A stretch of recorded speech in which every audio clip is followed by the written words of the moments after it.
Ever felt that jolt when you hear about another big data breach? It feels like it's happening all the time now. Today, we're diving into a really significant one, the AT&T data breach settlement. Yeah, it's a big one. Our goal here is pretty straightforward. Cut through the confusion, explain what happened, figure out who might get some compensation, and crucially, walk you through the actual steps. And they deadlines. Yeah. The important stuff. We want you informed, not overwhelmed. Okay, so let's start with the headline number, $177 million for the settlement.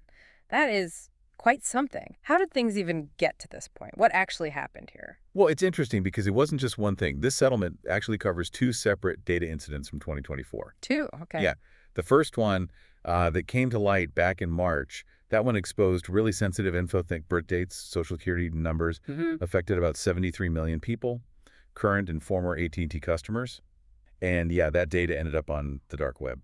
Oh, wow. 73 million in the dark web. That always sounds serious.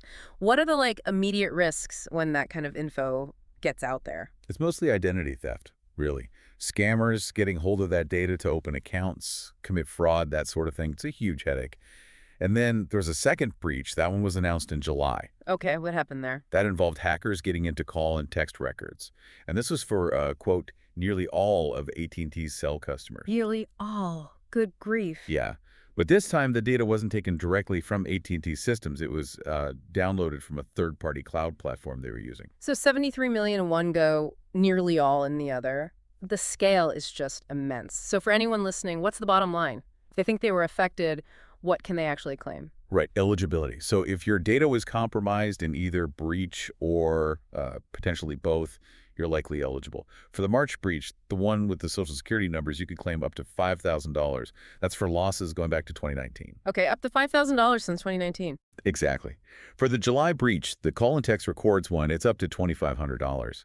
That's for losses that happened from April 14th, 2024 onwards. Right. And importantly, if you got hit by both incidents, you might fall into a category they're calling an overlap settlement class member. An overlap member. Yeah. Yeah. And for those folks, the potential claim goes up to $7,500 total. $7,500. Okay. But there's a catch, right? You mentioned losses. Absolutely. This is critical. You have to provide documentation. Proof showing that your financial losses are, and this is their phrase, fairly traceable to these specific AT&T breaches. Fairly traceable. What does that look like in practice? Can you give an example? What kind of proof works? Sure. So think receipts for credit monitoring services you paid for because of the breach. Or bank statements showing fraudulent charges you had to deal with. Maybe even records showing time you spent, like documented time off work, sorting out identity theft issues directly linked back to these incidents. It has to be a clear connection. You need to show actual harm. That makes sense. Show your work, basically. So how do people actually go about making a claim? What's the process and what are the key dates? Okay, the big one. The deadline to submit your claim is November 18th, 2025. November 18th, 2025. Got it. You can file online through the official settlement website, which is usually the easiest way, or you can do it by mail if you prefer. Also, keep an eye on your email. Official notices might come from @settlement@e.email@sa.com. That's a legitimate address connected to this. Okay, good to know. And if people aren't sure if they qualify or have questions? There's a number to call. It's Kroll Settlement Administration. They're managing the claims process. Yeah. Number is 890-4930. 833-890-4930. Great. Now, you mentioned filing a claim. This usually involves a trade-off, doesn't it? Yeah. What do people give up if they do file? That's a really important point, yes.